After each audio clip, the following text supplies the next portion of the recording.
নামা আস্তে আস্তে।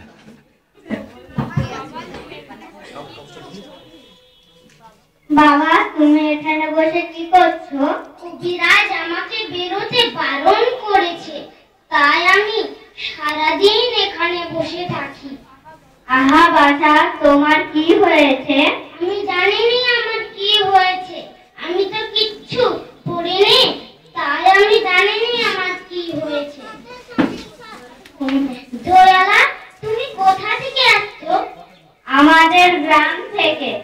তোমাদের গ্রাম? অনেক দূরে তোমাদের গ্রাম? আমাদের গ্রাম সেই পাঁচমুড়ো পাহাড়ের তলায় শ্যামলী নদীর ধারে। পাঁচমুড়ো পাহাড়, শ্যামলী নদী, কি জানি, হয়তো তোমাদের গ্রাম দেখেছি, কবে সে আমার মনে পড়ে না। তুমি দেখেছো পাহাড় তলায় কোনদিন গিয়েছিলে নাকি? না, কোনদিন যাইনি, কিন্তু আমার মনে হয় আমি গিয়েছি।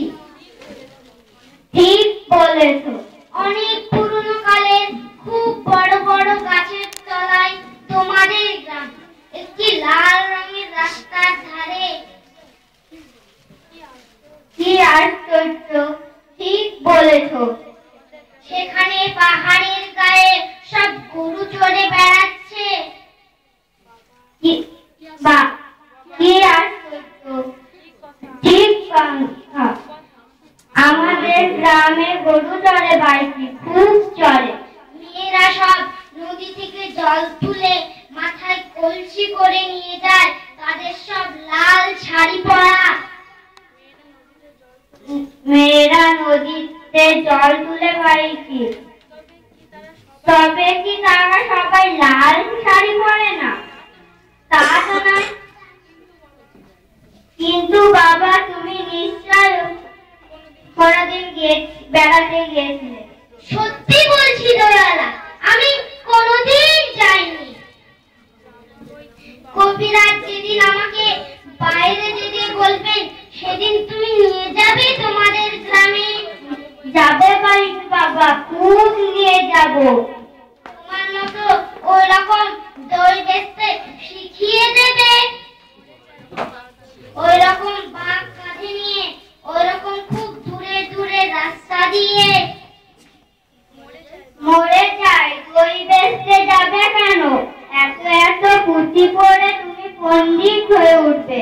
না না না, আমি কখনো পণ্ডিত হব না। আমি তোমাদের রাঙা রাস্তার ধারে কয়লা পাড়া থেকে দই নিয়ে এসে দূরে দূরে গ্রামে গ্রামে বেচে বেড়াবো। কেমন করে তুমি বলো? দই দই দই, ভালো দই। আমাকে শুনতে একটু শিখিয়ে দাও। হায় পোড়া কপাল, এ সুর কি শেখবার সুর? না না, ও আমার শুনতে খুব ভালো লাগে।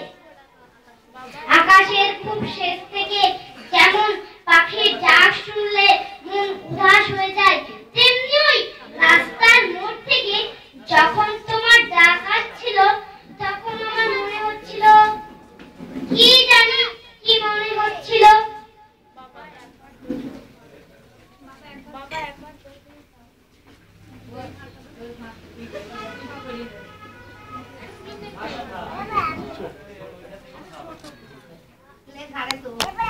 টাইম না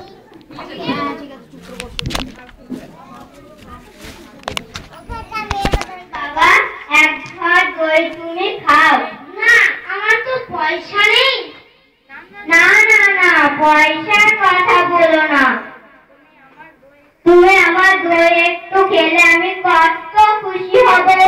দয়ালা, তোমার কি অনেক দেরি হয়ে গেল?